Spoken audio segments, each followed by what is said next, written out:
বোটোলা, উডপ্রিন্ট ও কালীঘাট পট ছাড়াও তৎকালীন সময়ে 34টি নাটক, যাত্রা ও খেউড় রচিত হয়।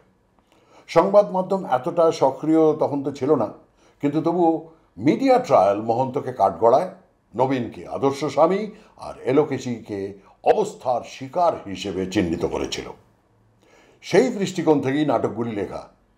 এর মধ্যে সর্বাধিক জনপ্রিয় ছিল মহন্তের চক্রভ্রমণ, মহন্তের দফারফা, মহন্তের কি সাজা, মহন্তের কারাবাস ও মহন্তের একই দশা।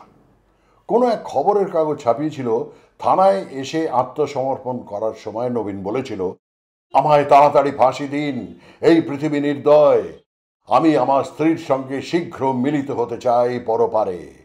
এই কথাগুলো বাঙালির আবেগ তাড়িত হৃদয়কে ছুঁয়ে যায়। সংলাপ হয়ে তাই বারবার ফিরে এসেছে প্রতিটি নাটকে।